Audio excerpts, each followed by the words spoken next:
Hey, that's a good episode for a podcast. We should all talk about Yu-Gi-Oh media. I don't think we've done one like that. That would be pretty cool.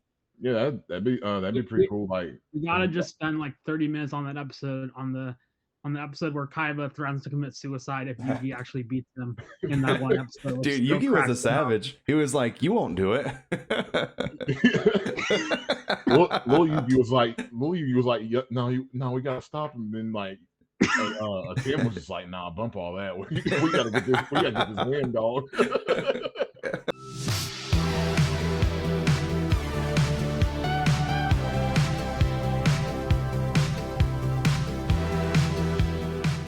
What's going on, guys, and welcome back to the Edison Club podcast. I'm your host, Mike, joined today by my teammate, Ty Payne, and special guest, Sasha Egger. And we're all old now. You know, we're basically at one with the dust at this point in our lives. So for the next hour, we're just going to kind of go over Yu-Gi-Oh! As we've lived it and just kind of have some old man rambling. And to start, Sasha has a story from RBET Maryland that he wants to go over. So, Sasha, I'll hand it over to you. All right. So in round 4, I am 2-1. I lost round 1 because to time. Because I probably should have scooped game 1 where it took like 25 minutes and then I lost in time. So round 4, I'm playing the Hero Frog Mirror.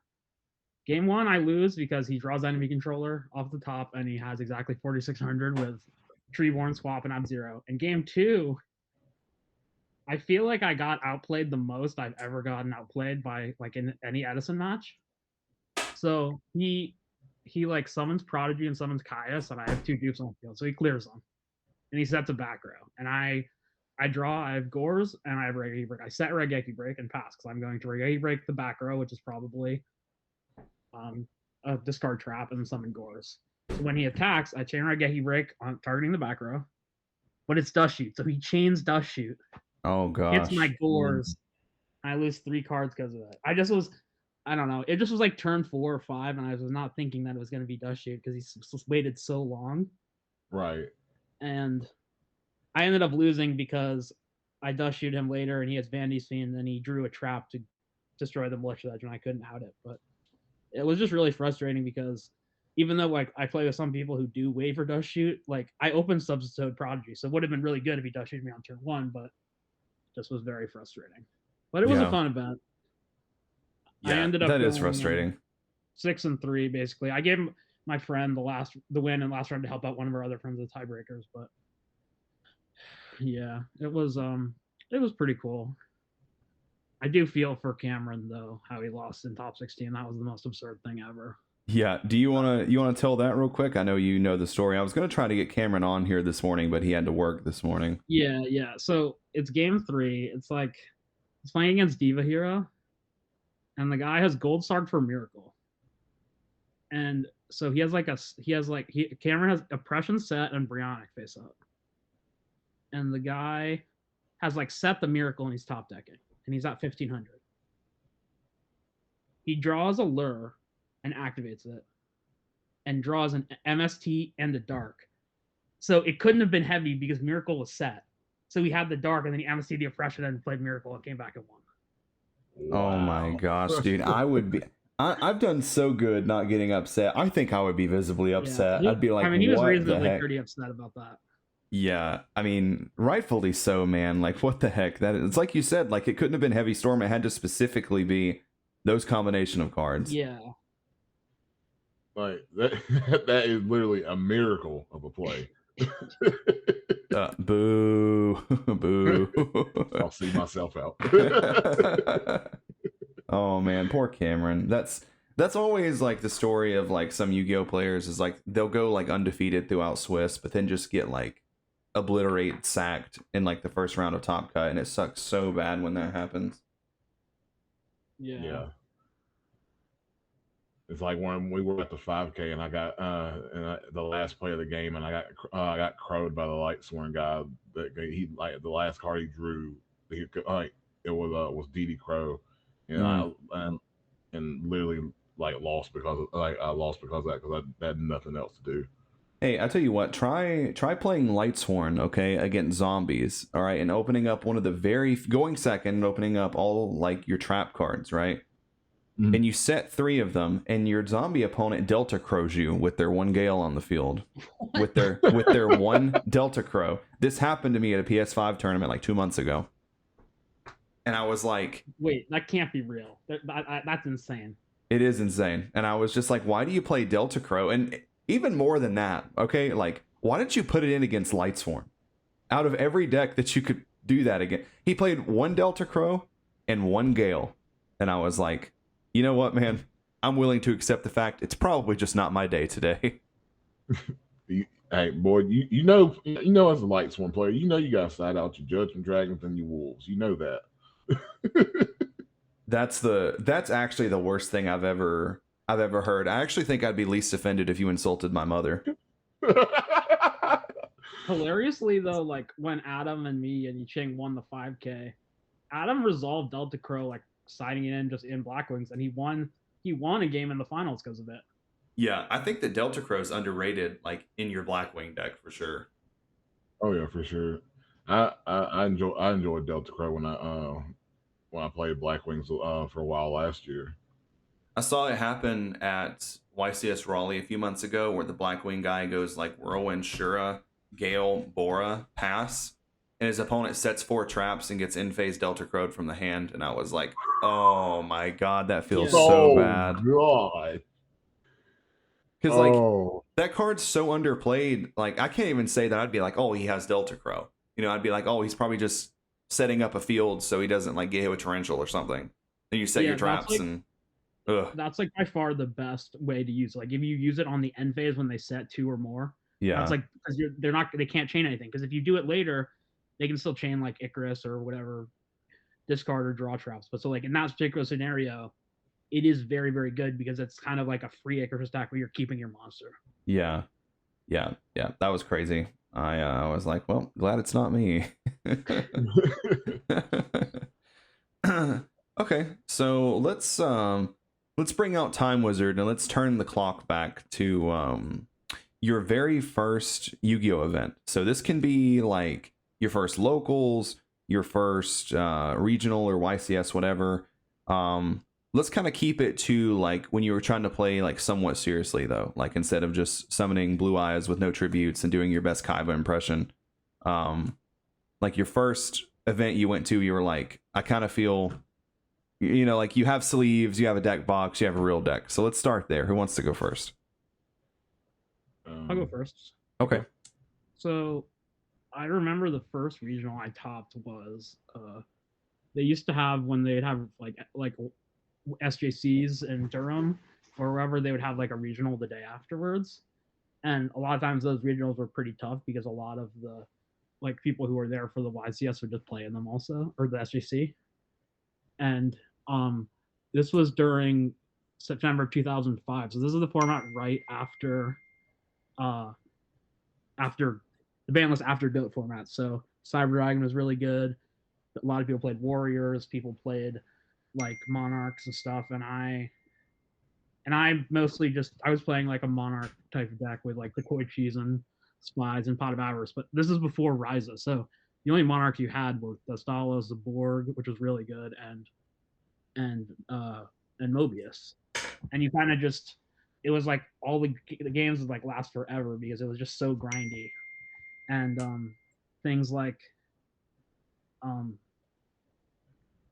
remember that format because people would go to like GameStop and they would buy the game with DD Assailant, and then they would take the card out, and then they would return the game and then sell DD Assailant for like $60. Jeez. Because it was like really, really good then because it dealt with a lot of things. Like Smashing Ground was like $20 because it was like a short print. Mm-hmm. So the games was like really grindy, and there was stuff where you had to like worry about Cyberstein, which was a really annoying thing because you could just get OTK'd by Cyber End or Cyber Twin if you didn't have certain side deck cards like Karibo. Actually, you had to side deck Karibo was like necessary. But I remember I was so proud that I had I had topped my first regional, and I don't know, that stuck with me for a long time. And I've just always liked Monarchs as a deck with just like having more of a control type of game. Yeah. Well, cool. I know we've talked about that format before in the past. It's always cool for me to like talk about formats that aren't like the big ones and like those weird like in between formats where you don't have certain cards but certain other cards haven't yet gotten banned. So like side decking Karibo for Cyberstein is so crazy that you had to do that. Yeah, like Mirror Force was banned. Like you still had stuff like confiscation was kind of like a really big problem because it was like basically dust shoot just even better if you open with it.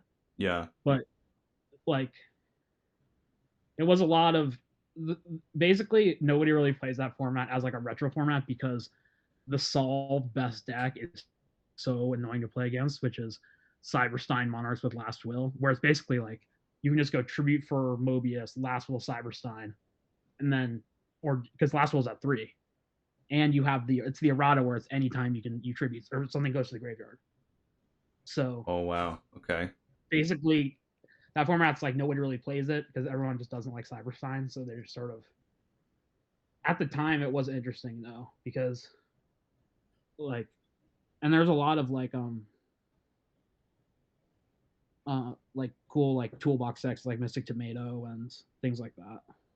Yeah, I can't imagine a whole format centered around that because like I've played against the Cyberstein goat deck with like Last Will, Cold Wave. Oh, but the thing is it's way better in that format because you have Cyber Twin and Cyber End with this just 8,000 with Megamorph or whatever or Limiter. Yeah, So whereas like you don't in even Go, have you those just in have the what's yeah. his name, And Master of Oz. eventually Cyberstein just won every single event that they got emergency banned because literally every single event was won by some version of some Cyberstein deck. This is why I always like having Sasha on the podcast because he's like Yu-Gi-Oh historian, man. Like I always thought I knew a lot about Yu-Gi-Oh, but I don't know anything about Yu-Gi-Oh compared to Sasha. Like it's really cool. I mean, I don't know anything about basically nothing after Dragon Rulers. I don't know anything about. So Yeah, which is where you know I can. That was where I really started playing, I guess, competitively in air quotations. So most things past that I know about, but I don't know about anything in like the early days of the game. It was like back then. It was like the Wild Wild West back then, man. I mean, I remember playing like locals at like a mall, basically with just during like 2004 Chaos format with just everything like Yeah, Yada Lock, basically like just incomplete. yeah, But it was more like casual though. It was more just like there'd be like 10 or so people, and then there would be people like playing Halo and stuff. It wasn't like super competitive. Like people were still doing fun decks, but then I mean the the like painful choice for insane amount or like Mirage of Nightmare or 3 MSTs. It's just like there's so many things that were such a big problem.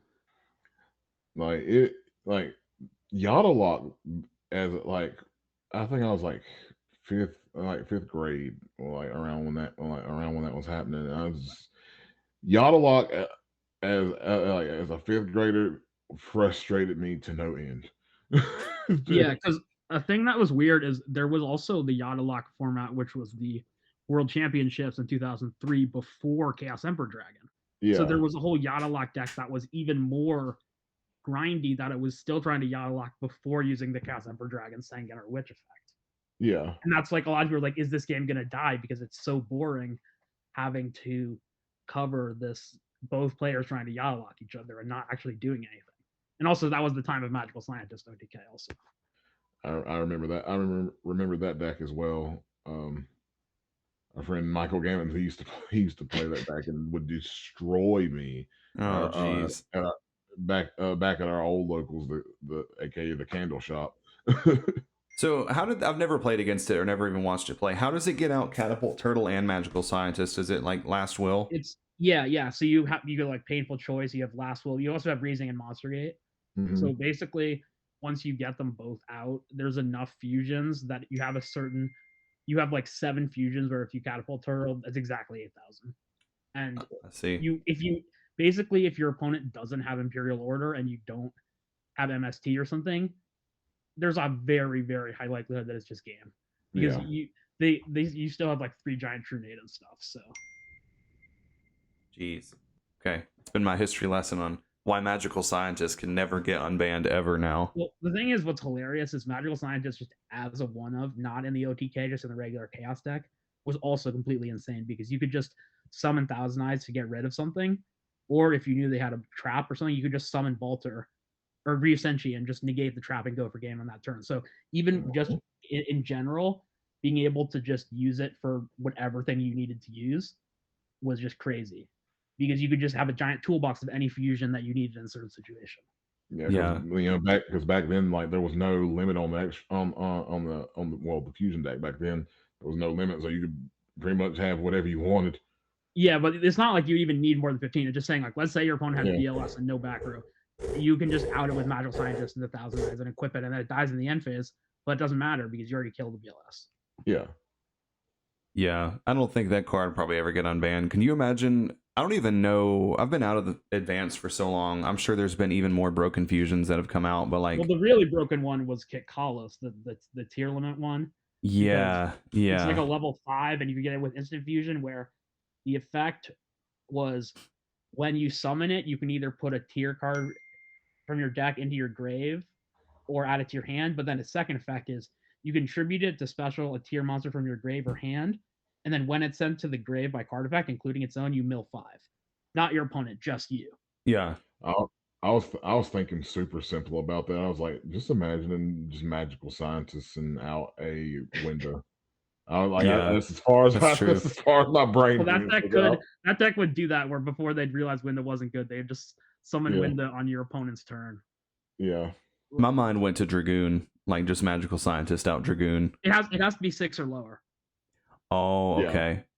Yeah, so it has to be level 6 or lower. So you have to have fusions that it has to be under the threshold where you can have enough attack for Catapult Turtle while also being level 6 or lower.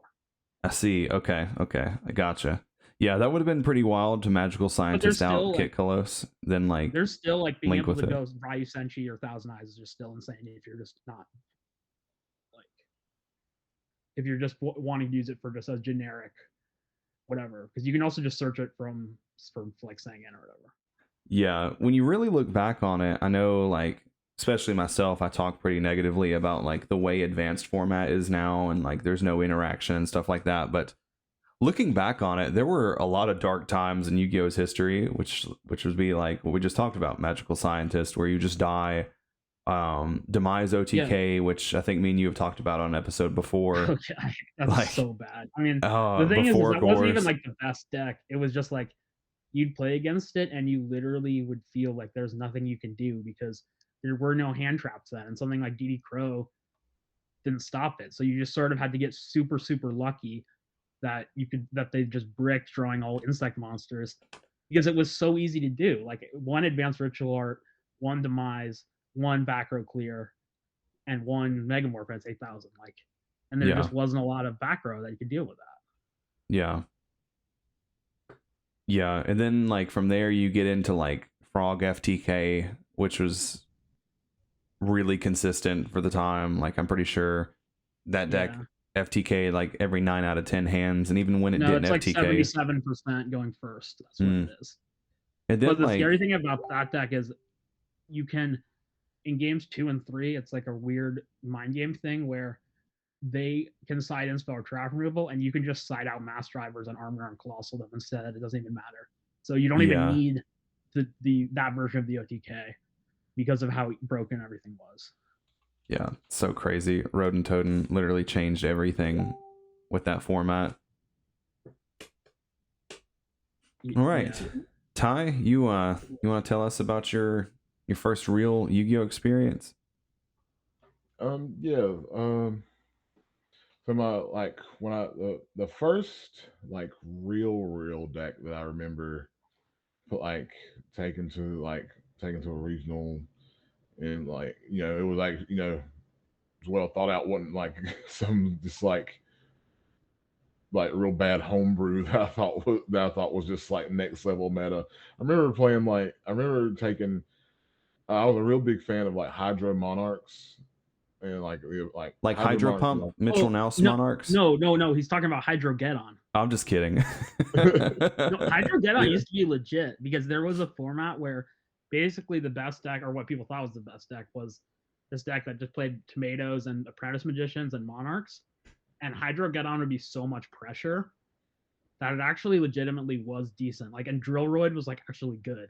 Yeah, like Hydrogeddon and Drillroid really did for a minute. It really did like change. It did change the game for like for a brief period in time of Yu-Gi-Oh, and I was a very huge fan of Hydrogeddon, and like when I took the deck and like when I would took the deck to the first regional I got to take it to, like literally every time it would be my opponents would like run into would like try to like run into it and be like and I'd be like flip like book a moon up or and just be able to just run over their monster next or tribute for a monarch, and then just it created that created a lot of frustration during that time because everybody, like Sasha said, like a lot of people were really high on the apprentice version of monarchs.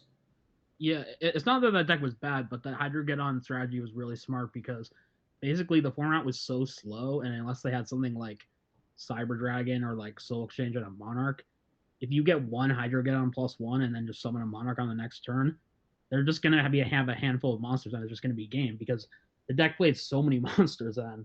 And also Ring was legal, so games would just end like really fast because you could just be like, I've done 5,600, I'll bring my Monarch for game. It's like turn 3.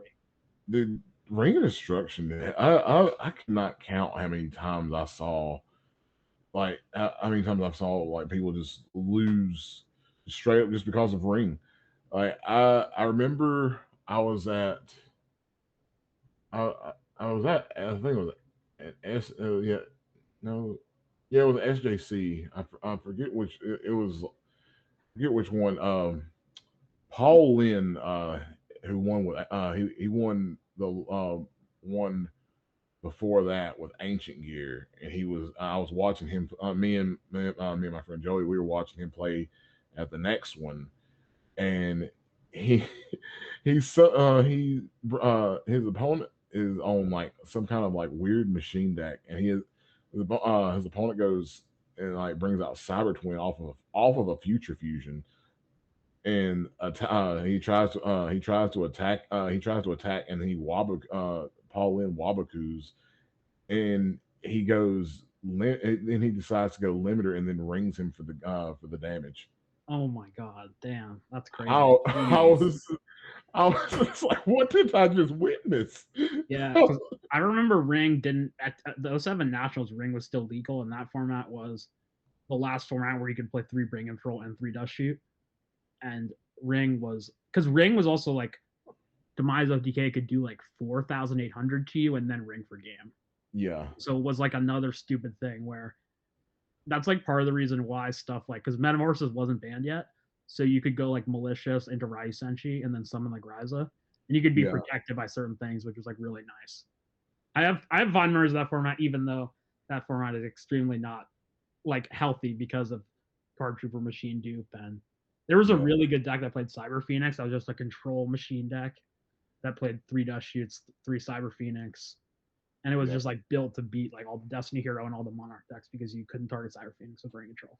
It's so funny how how Cyber Phoenix was such a good card randomly back then. It was legitimately really good. That's why a lot of people played System Down too, because like if you System Down Card Trooper or Cyber Phoenix, it doesn't target, and you can just hit all the stuff in the graveyard too.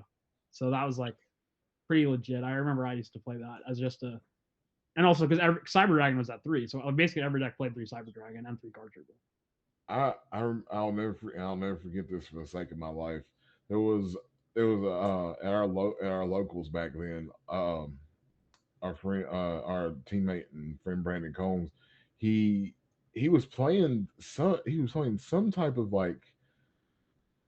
deck, and he was playing Cyber Phoenix. And I think I was on some kind of like zombie control type deck or whatever. And yeah, because zombies came out like after that at the new ban list. Because I know the story where they ruled out the SJC in Durham incorrectly that you could, if you had Card Safe for turn up and you had no zombies in either graveyard, you could go Zombie Master, discard Pyramid Turtle to special summon it and draw only for that event. And zombies were like insane because they had like because you had card save turn, and you could just like creature swap and then special ill blood or whatever. It was really good. SJC Durham was wild. But I remember my friend Brandon was playing 3 copies of Cyber Phoenix in his deck, and he literally sat there and beat me down with a Cyber Phoenix for game just because everything I was drawing was like a spell or a trap that I could not use on Cyber Phoenix. Yeah, that I definitely had the same feeling. I feel like I remember multiple games where I just lost just taking 1200 and like a Sangan for like 3 or 4 turns while I had all like targeting stuff and no way to kill it because it was such a frustrating card because it was also like even if you did run it over, you still drew a card. So it just like it just provided good value and also got under bottomless too. Yeah. It was a very frustrating card to deal with. But if I had to pick one of my if I like a favorite memory of mine from from a deck I've played in the past, probably and like this is gonna sound very toxic, but Ultimate Offer and Black Wings during Dark Strike Fighter format. Oh, jeez.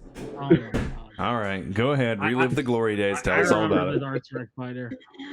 Boy didn't realize on the last podcast I did with him that you could Dark Strike Fighter itself until I was like, oh my god, this is why. Yeah. Like I remember playing, I remember playing a Charlotte regional, and literally like I just got my Dark Strike Fighters in that week, and I went to a regional with some friends, and literally went through and just started decimating people.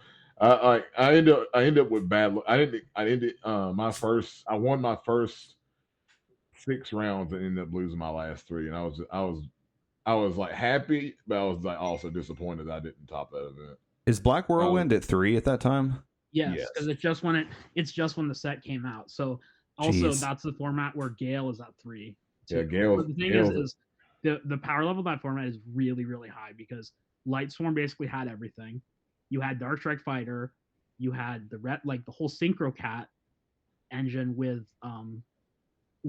2 Summoner Monk and 2 Cat and 2 Cold Wave. Mm-hmm. And you could also you still had like multiple Pot of Avarice. So that deck was probably the best deck, but then other decks, even like the Salvo deck, which some people thought was like kind of good, or maybe it was like the 5th best deck. You could just make Star Strike Fighter with Salvo, and then you had multiple Black Roses, where it was just like that because GBs were also good in that format too. Like the Black Wings were very, very good though, because you just had having 3 Gales for that. It was just for a short amount of time, I think, and then they got put to 1. Because I remember I played at a regional when Gale was at 1. I don't think I ever played Black Wings when it was at 3. Because I think I was just playing some version. But I remember games of Dark Strike Fighter is so weird. Like matches would be over in like 8 minutes. It didn't even matter if the decks were slow because you could just as soon as you got 5,000 damage, the game is over. There's no way to stop it. And I think they actually made Dark Strike Fighter in the anime is actually worse than it is in real life. It's one of the opposite things where usually the card is way more broken in the anime. I actually think they made it better in real life than it was in the show. Yeah, it probably would have been fine if it couldn't have tributed itself. I think that's what made it so crazy. Because it creates a threshold where you just need to do 6,600 not counting itself, because then it's already 1,400 itself. Yeah. Crazy. That card just it was so wild how fast it was able to make games just end. How quickly did that card get banned? Literally the next list. It never went to 1. It just went from it came out and then it got banned. Oh my god. It went from 3 to 0. Because the format after is like the zombie Lightsworn format before Edison, and everyone's like, no, it's like no, Dark Strike Fighter is done. We've had enough. I think everyone just hated it because it was also was so dumb. It was way too easy to make. Yeah, and because like if you had Summoner Monk with 2 spells, that's 2 Dark Strike Fighters per game. Jeez. And if you go and like in Blackwing, it was just with it and Dark Arm. It was instant game. Like it was insane how if you opened 2 Blackwings Dark Arm and made Dark Strike, It's 8200. It's it was instant game. 54 plus 28. Yeah. Wow. So Wow. The dark days of Yu-Gi-Oh. literally. Do you have anything else you want to say about how you ruined at least 6 people's day that day? Dark Strike Fighter was a hell of a card. I think that card had just gotten banned when I started coming to the flea market, because I remember people having one and they were like $1, and I was like, oh, why is it $1? And they're like, oh, it just got banned. I'm like, oh, Yeah. and I read it and I was like, this card isn't ban worthy, and I'm just like a kid. I'm like, I'm comparing it like to Chaos Emperor Dragon or something, Yeah, it's like I kind of think about like some formats. I wasn't playing that much with Exceeds, but where you could just have like Cowboy for game for like 800, if it's like 800 or less. With Dark Strike Fighter, it's that times like 5, where basically there's no, especially with Blackwings, a thing that other thing people would do is they would do some amount of damage main phase 1. Then they would summon Dark Strike Fighter and just special a bunch of Boras or something to just burn for game. You did like 3,000 damage, and it's 7,000 damage like all of a sudden. Like you don't even have to play into torrential because you're like threatening it, and because of how priority works, like with Substart, if you distribute Treeborn or Substart, you can keep getting priority for each summon you do. Yeah. Yeah, it's insane. Yeah, you just play Blackwings with Dark Strike Fighter and you just like accidentally win the game because you look down, you're like, oh, this is 9,000 damage. Blackwings was not the consensus best deck. It was among 3 or 4 others. I think the Synchro Cat deck was the best deck because just the amount of being able to just hand rip and recycle everything with Avarice with multiple cats and multiple summoner monks was just insane. You mentioned Fresh Card was illegal too, so. You mentioned Cowboy a minute ago. Did you ever hear about people getting fake Cowboyed for game? This is unhinged. This is back when people. So I remember, like, I was kind of taking a break, but I remember hearing that Cowboy was like $20-$30 for a super. So not everyone had one. So there would be people that would like attack you for 2,000, attack you for 2,000. Like, let's say that left you at 800, and they'd be like, "Oh, Cowboy for game." They're like, "Oh yeah, Cowboy for game," and you don't even have Cowboy in your extra deck. You just get fake Cowboyed for game. I remember hearing about that happening so much. That's crazy. Yeah. It happened a good bit. It happened a good bit enough in the community to where people were starting to make videos about it. Yeah, I remember MCole40 made a video about that back in the day. Yeah, I mean, in Edison, at one tournament, I think, Boyd, you were there too. Cody did actually fake out a guy for Armor on Colossal for game, and the guy scooped, and he had the last diva in hand, and the guy scooped before he actually couldn't make it because he had the second diva, and he was just like, "I'm gonna do Armor on Colossal." Yeah, and I just thought that was hilarious. That is hilarious. The last advanced tournament I played in, which I guess would have been 2022. Yeah, because I'm pretty sure that was Tier Elements format. It was in Tier Elements format, and I was playing Crystal Beast because that's one of my favorite decks. And I get into game 3 against this guy, and I don't even know what I'm doing. I haven't even played Advanced in like 6 months at this point. I just wanted to show up and play. So I look at the clock, and there's 4 minutes, and I'm like, I can combo for 4 minutes. So I'm just like doing Crystal Beast things. He's hand trapping me, and I end up, he like Nibiru's me, but I get to 2 level 4s at 8 seconds left, and he's like, there's no way you play Cowboy. And I just flipped over my extra deck, and it was the top card of my extra deck was Cowboy. Oh my god. That's insane. I was like, I don't even know where I was going with this. I was just running out the clock. Yeah, well, and him interacting just made it worse. The new time roll. So like in current Yu-Gi-Oh, there's like the new Fiendsmith archetype has like a fusion monster that does 1,200 burn damage, and because these games are lasting so long, there's a card that's like you play it, it's like a hand trap, and then every monster your opponent summons, you gain that much life for the attack. Yeah, Spooky Dogwood. A lot of people are like complaining about it because the games 1 and 2 are so long, and then if somebody opens that game 3, it's literally impossible to win because you can't make them gain like 20,000 life points and then still be able to attack them. But if you don't do anything, they'll just kill you on your turn. Yeah. So like that's how like the European Championships was decided because of that. Everyone thinks that's funny until you go normal nurse. Normal nurse, and then you just burn them to death.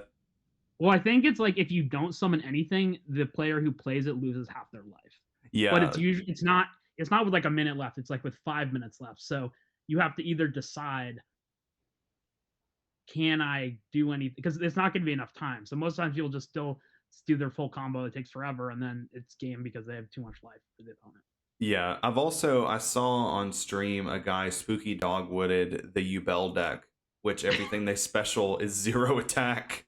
So they just did their whole thing, and then they're like, in phase, you take 4,000. Good job. And I was like, man, I don't even play advanced, and I know all those cards have 0 attack. That's like their whole gimmick. Yeah, that's so funny. That's still funny to know that deck's actually like viable now. I mean, do you know what the fusion thing does? It's so broken. It's like the YuGiOh fusion. No, the YuGiOh fusion. So basically, like you can special it by shuffling stuff from your graveyard, or your hand, and then its effect is like once per turn when there's a monster effect that activated, it gets changed into it destroys a YuGiOh card either in your hand or your deck.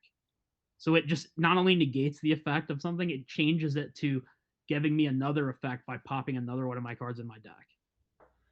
That's insane. That's a wild card. Out of every legacy deck I thought that would be good, YuGiOh was never even in consideration for being like even close to like a top tier deck. So I think it's really cool that they did that.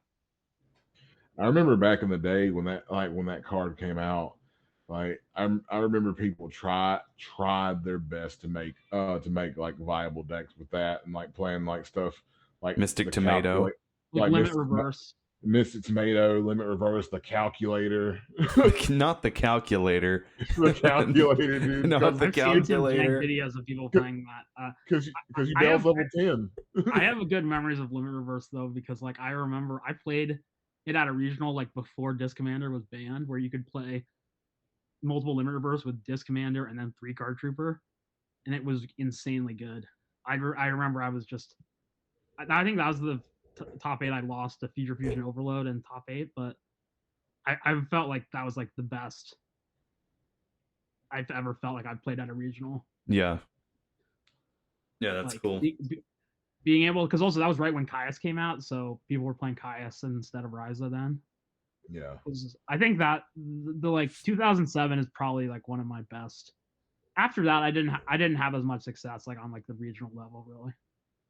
Ryza went to 1 for a while. Yeah, that's true. I actually didn't know that Ryza had ever been limited. Yeah, it was kind of funny because Caius had just came out, so it didn't really matter that much. It was like sort of like, because Caius was just, I mean, the thing I remember too is when Armageddon Knight and like with Necrogardna, you could just play like a Monarch deck or whatever that played Armageddon Knight and Necrogardnas and just set up Monarchs by doing that. Yeah. Because Necrogardna was at 3. Yeah. Ty, anything else you want to add about your tournament there? Not from that tournament. I do have one more like funny memory from our old locals from back in the day. Yeah. So there was a stint where I played Warriors for a while, but it was half good, half bad Warrior. It was a half good, half bad Warrior deck because I'm playing stuff. What time period was this? Let's see. That I'm trying to remember. It's like, do you remember when that Warrior structure deck came out that had Guilford the Legend on it? Yeah, it's like 2005, 2006. Yeah. So because Warriors were good then. A lot of people, because you had like DD Warrior Lady, Mystic Swordsman, Exile Force, Blade, things like it was like a generic engine that a lot of decks played. Yeah, I was like, I was playing all the good stuff, I was playing like Don's Lug and DD Assailant, DD Warrior, all that stuff. But I'm also playing stuff like Gear Free the Iron Knight, Release Restraint, and stuff like that. And what ends up happening, I'm actually I'm playing in the finals of my of our local that night, and what's it called our old friend Joey. He's playing a machine deck, and he brings out Cyber let's see, it was Cyber 21 Cyber End.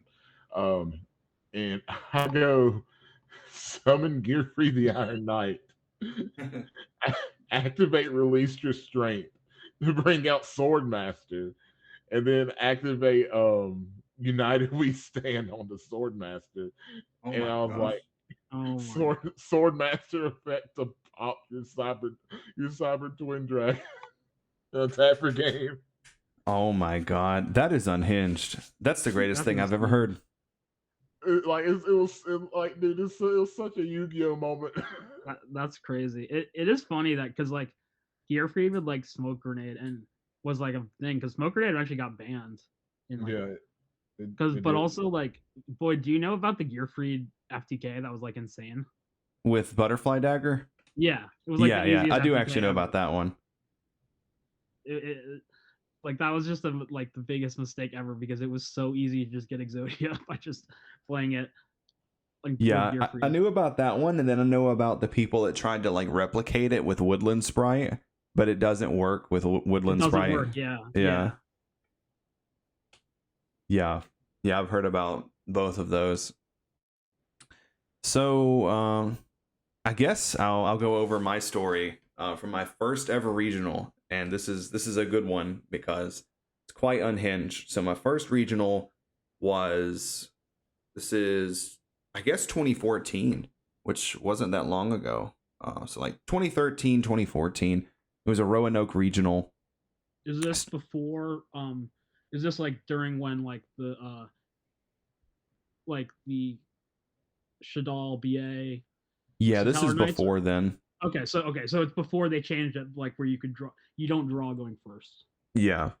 Yeah. Yeah, this is I actually can't remember what format this even is. Do you remember, Ty? This is the one where you played Black Wings and you had to play Evan, who played Hieratic Dragons. Do you remember that? Yeah, I remember that. It was like okay, so it was like I think it was the Dragon Ruler format where like Oh, Ravine Rulers. yeah, Ravine Rulers. Because Oh, I think okay. that because I remember because Yeah. Black Wings had just got top 4 at a YCS, and like I was like instantly on board with all of that, and I went and built rebuilt the deck, and then because I remember also during that time period I think Boojin had just come out as well. Yeah, That I that watched a sounds right. video about that Yeah, time, and it was surprising that Ravine Rulers was more tier 0 than regular Dragon Rulers was in Dragon Rulers format. I guess it's partially because spellbooks were like hit because Judgment got banned, but I just yeah. thought that was surprising that even after the baby dragons were banned and they hit all those different things, it still was taking more of the top spots than everything else. Yeah. Yeah, Yeah. I believe Evan was on Hieratic Ruler for that event, right? He was on Hieratic Ruler, but he only had one of each Dragon Ruler. I don't even think he Yeah. had Redox. I think he only had 3. I played Hunders, the Thunder family deck, and my list was not good. Someone at our shop helped me make it. This was Chaos Hunders. Okay, so this is like I've never heard of that Mahunder. archetype. What's that? I've never heard of that archetype, the Thunder archetype. I've never heard of it. Really? So there's Yeah. Mahunder, Pahunder, and I think Sis Hunter. And Yeah, they Sis work Hunter. like Yosinjus. They each like additionally normal summon. Oh, So you okay. can like do like a bunch of normal summons, but it played this card called Vion Sigma, I think is what it is. It's a level 4 tuner that's a thunder, Yeah. so you can like summon either the Ma or the Pa, summon the tuner. the deck just made like Stardust, Spark Dragon, and Protected Floodgates. Basically, is what it did. That makes sense. But I also played like a reoccurring theme in all the decks I used to play was like how many normal summons can I possibly play in one deck? So it was like those and like Tour Guide, Sangan, like all these different like dark monsters.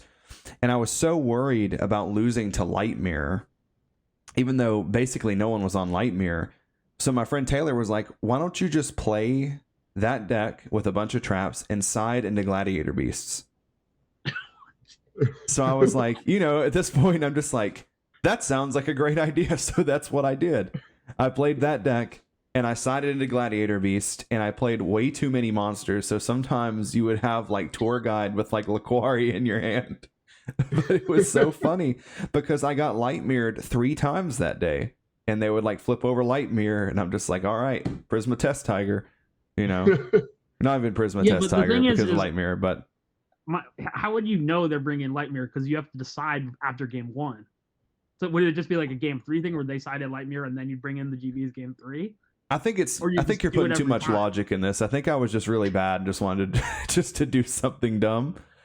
I think that I would just always side into it like post side. I think I'll just always switch it out. Okay, and that makes sense. Yeah, it probably could have actually worked if I was somewhat decent. That would definitely like surprise me. Like that is hilarious, but also like.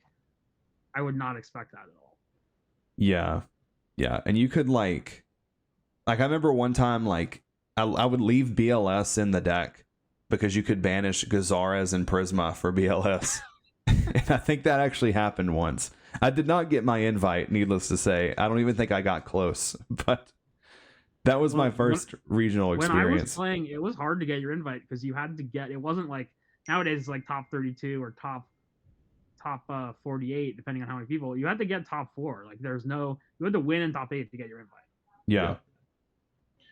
Boy, do you remember that regional where I was playing Heroes and I run into that one guy that was playing like the White Dragon Ninja safe zone block yes. safe zone block deck, and just I think I don't know if there's ever been a deck that has frustrated me so much during a tournament and left me so jaded after the fact. I was so mad.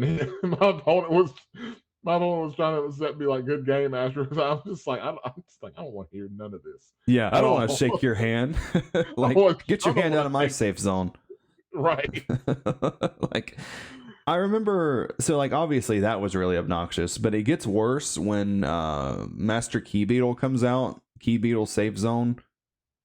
You could just FTK decks because they had no way to get over it. Yeah. Safe Zone I remember Safe Zone has like a really annoying thing where you could protect Ophion, but also like if they just got rid of it, you could just chain it on their monster and it would kill it. Yeah. Yeah. I always thought it was a pretty hilarious card, honestly. I thought it was pretty funny. I think there was a period of time where I played Herald of Perfection with Safe Zone as well, which just made it even crazier. I remember that time period. Yeah, I played some whack stuff, dude. I still do, though. I still do. I'm still just like, can I make double summon work in Lightsworn somehow? I watched your Hero and Zector video, that old video, and it was really funny.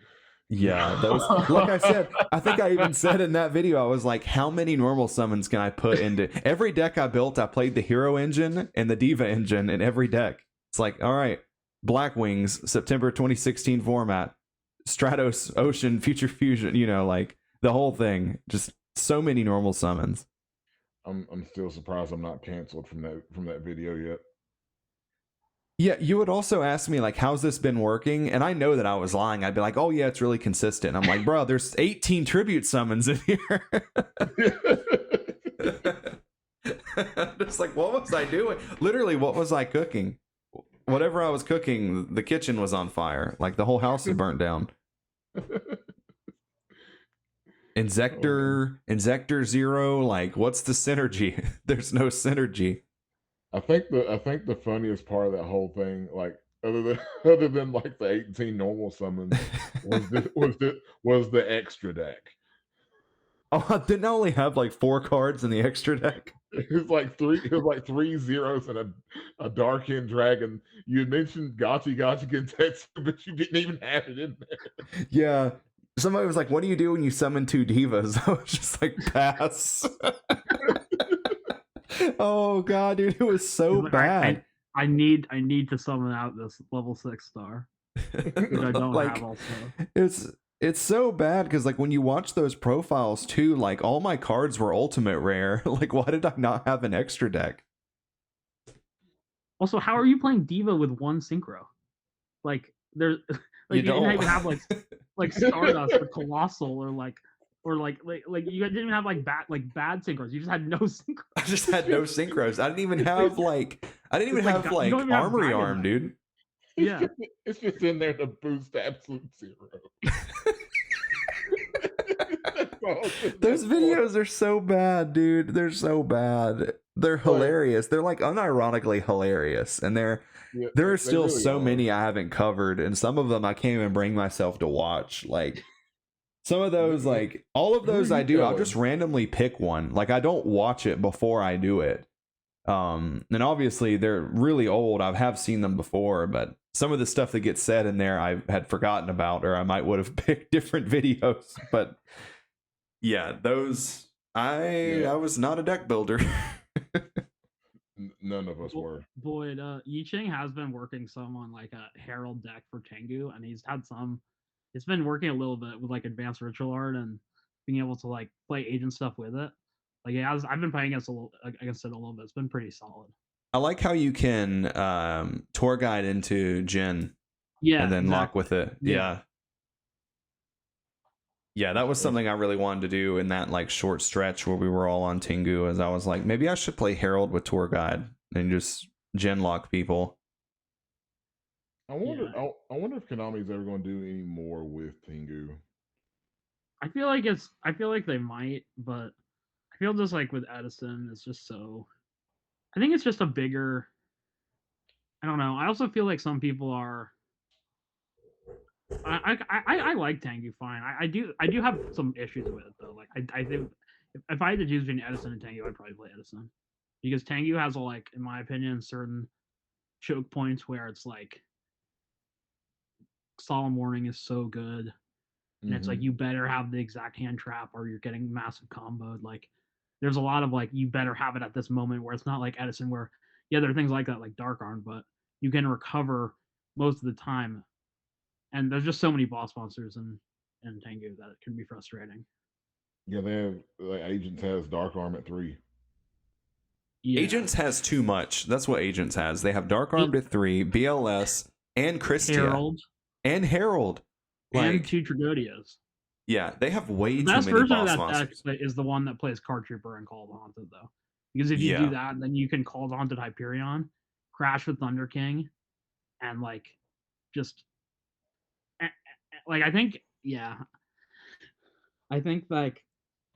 that's pretty solid. But I mean, I definitely play in another Tengu tournament if there's one. I still play Tengu for fun with my friends. So I'm not as big on it as Edison really. Yeah, I would play Tengu again as well. I wouldn't play Gravekeepers this time around because it's fun for me, but it's like, man, like it feels so bad. The thing is what's really funny is like because the cutoff is before the Dark World Structure deck, but like if that wasn't the cutoff and it was just round, you played a guy in a tournament you didn't know he was playing Dark World and he just world tributed all his Dark World effects. Oh gosh, dude! Then it's like all those effects activate, and it's like draw a card, key your opponent's card, slap their mother. You know, like it's just like 1,000 effects trigger. That happened to me during a regional in Wilson, North Carolina. I was playing. It was the last round of the tournament, and my last round opponent was playing Gravekeeper. Oh he won. He wins. I'm on Dark World, and he opens Necro Valley Royal Tribute. He thinks he's got it. He's got this smug look on his face. He's like Necro Valley. Also funny. Royal Tribute. He's just like, drop all those monsters, please. I was like, sure. Grapha, Snow, Chain link Silver. 1, 2, 3, 4, 5. Okay, Your the opponent's thing just is like, that's also something I feel like would never happen to me because if it was the last round of the tournament, he's probably been sitting somewhat close to you for the whole rest of the tournament and must have seen what you were playing at some point. Like if it's the last round, that just seems so like you're not paying any attention to what's going on that you would know that that would be a bad idea. I mean, that's Yeah, the like, life of a Gravekeeper player. Yeah, Yeah. I had noticed him. I was like, if I get this guy, I've got it locked. But I guess he never took the time to like ever look at me. I was like, all right, bet. And like as soon as all those Dark Worlds dropped out of my hand, it just like all the wind came out of his sail, and he just looked distraught. There's a funny story. We talked about Joey earlier, and Joey was literally like just a sandbag everyone would just walk around and kick at our locals. Like he always tried, but he just had such terrible luck. We get paired up against him. I get paired up against him in round 1 at our locals, and you know, obviously it's locals, so you can meta game at locals. I knew he was playing Dark World. I was playing Gravekeepers, so I make a Dweller on the first turn.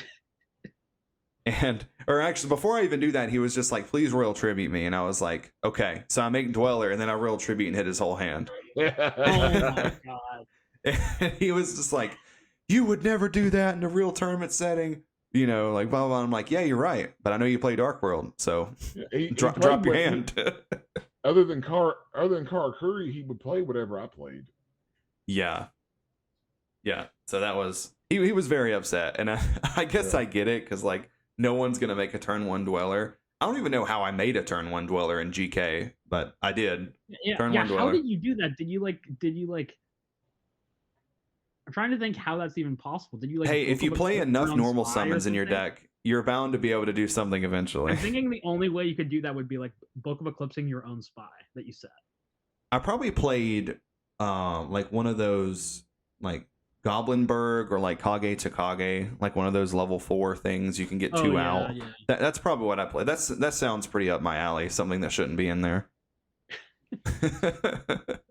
Wait, I remember. Oh no, don't remember. Please don't remember. I remember the moment you're talking about now. It wasn't those. It was worse than that. It was Dinotherium. Yeah, that you're right. That's what it was. What it was. Because Wait, they couldn't special a monster back from their graveyard because you had Necro Valley. Yeah, I'm pretty sure that was the reason. That's what I'm going with anyway. Dinotherium. Yeah, dude, I was always cooking, man. I'm not a chef, but I was cooking. Well, this has been quite a great episode. Either one of you guys have anything you want to say before we wrap this one up? No, it was a great episode.